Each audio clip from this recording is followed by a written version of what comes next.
Order up.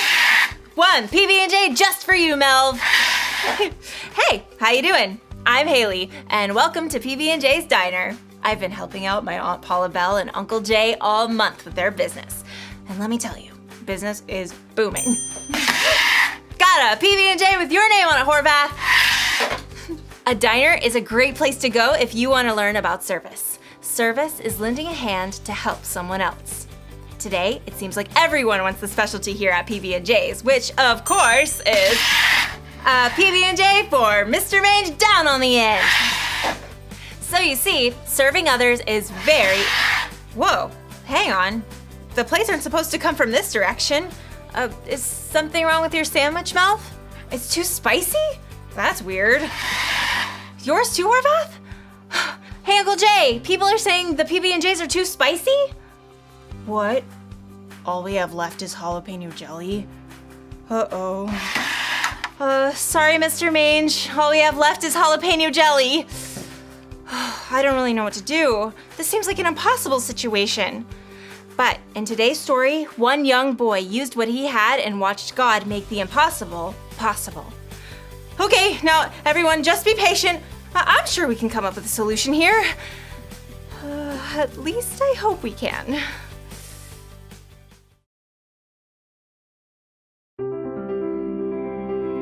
The Bible isn't just a book of random stories. It's 66 different books that come together to tell one story.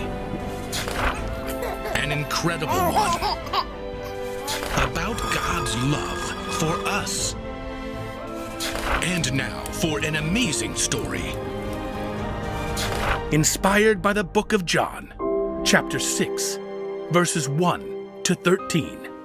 Even though Jesus had the power to do anything on his own, he sometimes invited the people around him to help him with his work.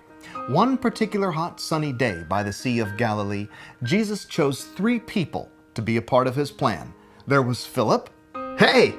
Jesus had personally called Philip to be a part of his plan, and Philip was so excited he invited his friend Nathanael to come along with him to meet Jesus. Now, Philip was from the same town as Peter, and another key player in this story by the sea, Andrew. Hi there. Andrew was a fisherman, adjusting to a new life on the road with Jesus. Instead of catching fish at night, now he was in charge of crowd control. Philip, who are all those people? Jesus, probably exhausted from healing and teaching, sailed with his friends to the far side of the Sea of Galilee. But when they sat down on the mountainside to rest, they realized that the crowds had followed them.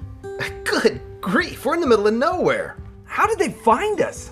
Especially at dinner time. Speaking of which, I hope they've all packed their own dinners. Did we pack dinner? Dinner? We never even had lunch. You should check, see if anyone's got food. Thousands of people gathered around them like a flock of seagulls, more and more pressed in, eager to hear Jesus. Andrew took a deep breath and waded into the crowd. Whew, here goes. Jesus looked out over the crowd. More than 5,000 people spanned across the hillside. And even though Jesus already knew how he would feed them, he asked Philip. Philip, where can we buy bread for these people to eat? Wait, what? You want us to feed everyone? Philip gasped. He had no extra money, especially since he just left his fishing job behind. Well, even if there was a place to get this much bread and we only bought enough for everyone to have a bite, that would still take more than half a year's pay. Jesus nodded, and all the disciples avoided looking at each other. But just then, though, Andrew spoke up. He had just returned with the third important player in this story by the sea, a young boy we'll call Jude. Hi. Now Jude stood by Andrew's side, right at the very front of the crowd, right in front of Jesus. His heart pounded as he held out his dinner. Here's a boy with 5 small loaves of barley bread and 2 small fish. But how far will that go in such a large crowd? Jude almost laughed out loud. It was a good dinner for one, barely enough for 2. Maybe Jesus could eat it. Jesus, you can have my food. Jesus smiled, and then he spoke to the disciples. Have the people sit down. Andrew and Philip exchanged a glance. This was going to be a make-believe picnic by the mountainside unless something very unexpected happened. Although they had learned it was wise to listen to Jesus. Listen up. We need everyone to sit down. Go ahead. That's good.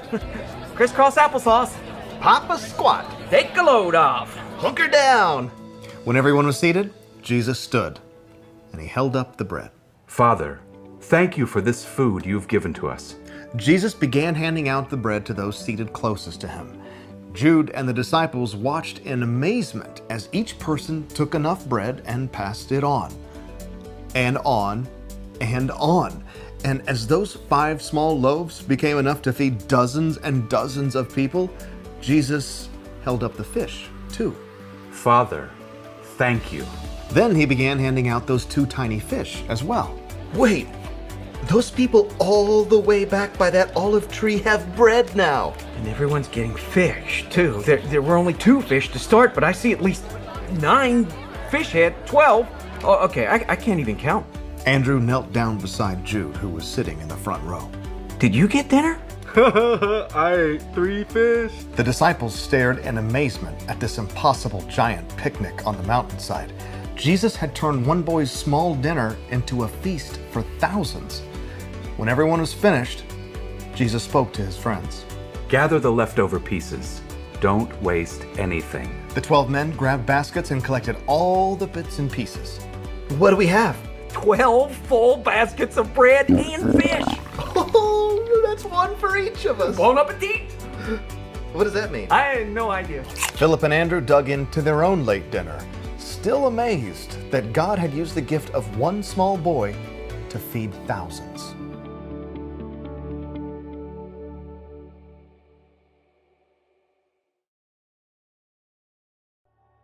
Sometimes serving people comes easy. Other times, it takes some thought. When you see people in need, it may look like an impossible situation, but look what happened when one small boy gave Jesus just a few loaves of bread and fish. Food for a few became food for thousands. So don't let the word impossible scare you off. Instead, think about what you have that could help. Maybe you only have a few dollars to donate to someone's charity. Or maybe you can serve someone with your talent for macaroni art. Or maybe all you have to give is your time. The point is, you have something to offer. So offer it, no matter how small it appears, and watch what God can do after that. That's the one thing to remember today. Use what you have to serve others. It may take some thought, but you can find some way to help. And so can I. Ta-da! It's amazing what you can find when you look around a kitchen. Hey everybody, I think I found a solution! Jalapeno jelly not to your liking? How about a little PB and chocolate? Boom. Meow. Well, how do you like it, Melv? Really? Melv likes it! It's a miracle! Okay. PB and bananas. Coming right up.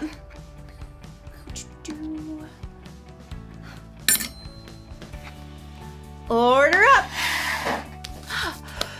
Don't worry, everyone. There's plenty of ingredients to go around. PB and marshmallow.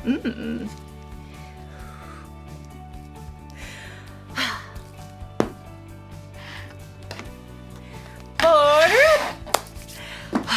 They're gonna have to change the name of this restaurant. PB and honey.